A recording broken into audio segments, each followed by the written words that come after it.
Joining us live to discuss this and much more is the Acting Prime Minister Richard Marles.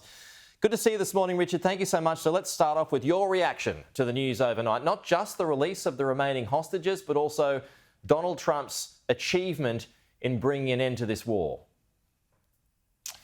Well, Pete, to be frank, it is an incredible achievement on the part of Donald Trump, and it is one that is very much going to be remembered by history. This is an extraordinary day. It's obviously a wonderful day. You know, over the last 2 years and more, we have seen just an appalling tragedy play out in the Middle East. I think it's all gone to places that none of us expected. We've seen a massive loss of life, and for the hostages who have been released in the last 24 hours, more than 2 years being spent as hostages.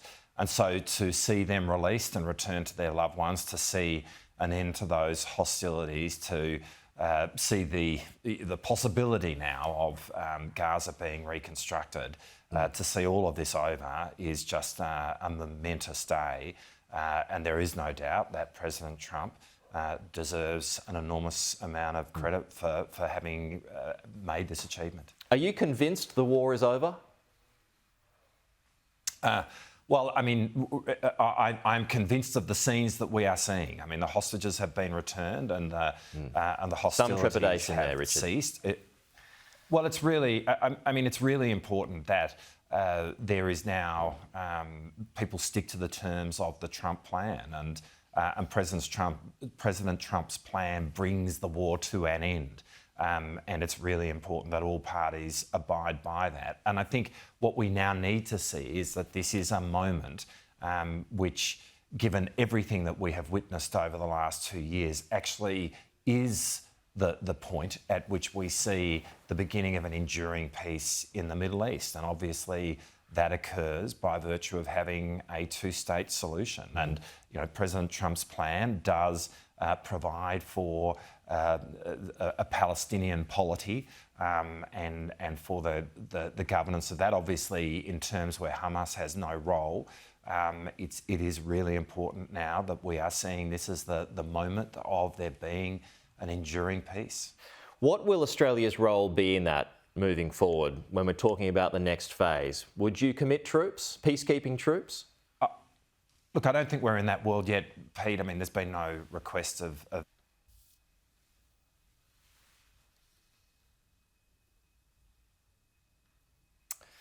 we might have lost the audio there of Richard Marles. I might just try one more, Richard. I know you were speaking. We're just going to try and work this out because that was an important answer to your question. Should I just keep talking to see if you can hear me? He's back. Yeah, I can hear you. I don't know if you can hear me. I apologise. Yeah. We lost you for about 30 seconds there, but you're back now. I can hear you. So just back that up again if you wouldn't mind. You were talking about Australia's potential involvement. You answer.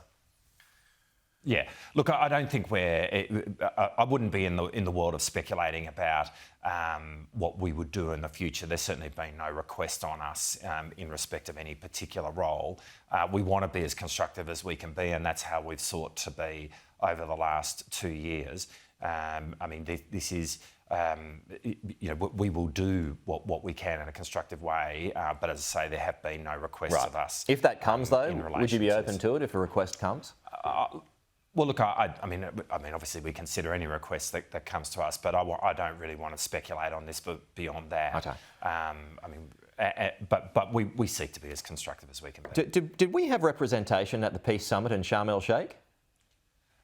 Look, no, that this is principally a summit between regional leaders in the Middle East, the Arab world, and European leaders. I mean, there was a whole bunch of leaders who were there today, and I know much was made about our declaration of a state of Palestine, which Penny Wong said last week played a role at the war's end. Should we not have been there? Look, this is, as I say, a gathering of regional leaders, of European leaders. That's where the focus of this is, and I think that's pretty understandable. The steps that we've taken, we've you know, our international voice is clearly relevant, and we've worked with like-minded countries in terms of exercising that voice, countries like the United Kingdom and Canada, and the recognition of Palestine is one of the steps that we took along the way, and we explained that at the time, and we did so on the basis that a two-state solution, we believe, is the only way you have an enduring peace, and it's why that's been bipartisan policy in this country for a long time, and we were giving expression to that. All right, let's get to some local issues, Richard. Jim Chalmers forced to capitulate over his super tax proposal. Did you know, when I was talking to you about it, did you know that you were defending a bad policy? Well, firstly, I don't accept the way you've characterised that at all. Look, we started this in terms of trying to make superannuation more sustainable. Superannuation is about retirement incomes. It's a system which is the envy of the world.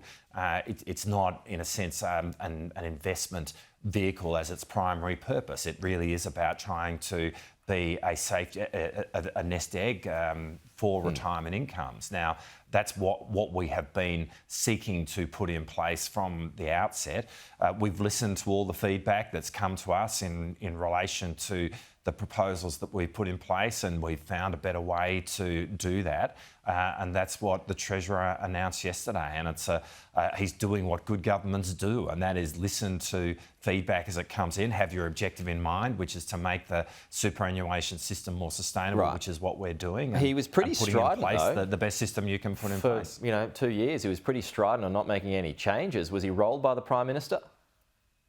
No, this was an exercise of listening to feedback, which we've been doing over through the course of the election, but since the election, the roundtable and the like. And we want to make sure that we are putting in place the best system possible while achieving the objective that remains unchanged. That objective is to have a sustainable superannuation system. We're continuing to do that, but this is a better way of achieving it, and that's what was outlined by the Treasurer yesterday. It's going to create budget pressure, no doubt. Where are you going to find that extra cash? Well, to put it in context, we are delaying this by a year, and that's the most significant impact on the budget. But if you look down the track, in 28-29, for example, when both systems are in, where you can do a comparison, if you like, of one system versus the other.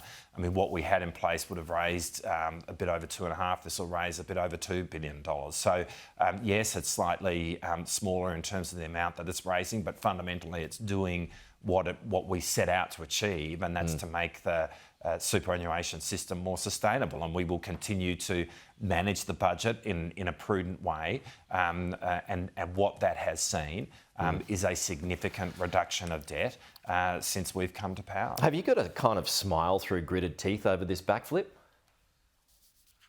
Well, I don't really know what that question means. What I think this represents. No, I'm just saying you've got to try and put a positive spin on it. But it's a pretty big backflip in the end. Again, I don't accept that, Pete. I mean, Okay.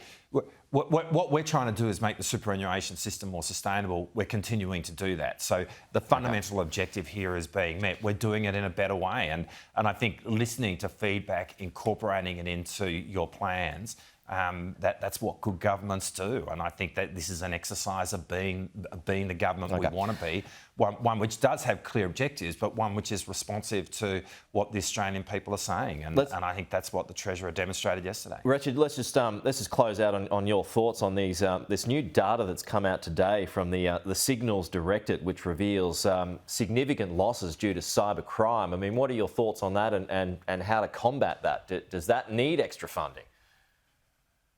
Well, it is getting extra funding is the answer to that question. I mean, we are through Red Spice, which is the project for lifting our cyber capabilities. We're pretty well doubling the size of the Australian Signals Directorate. But the cyber threat report, the annual cyber threat report has come out.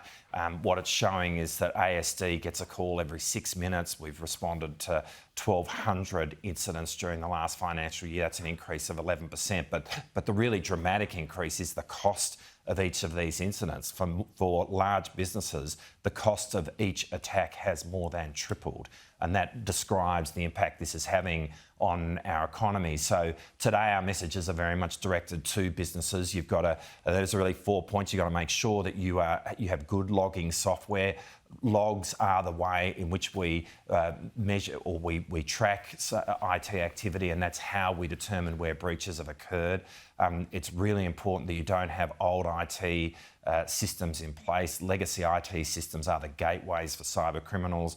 You've got to be working with your third parties to make sure that they are not a gateway into your systems, contractors and the like. And the final point is we are a few years away from seeing quantum computing, much more powerful computers which can break today's encryption methods, but you can start getting ready for that now. There are products out there with modern algorithms which will be able to protect against that high-powered computing of the future, and it's really important you get on board with that today. That's the Acting Prime Minister joining us live there, Richard Marles. Thanks as always for your time, Richard.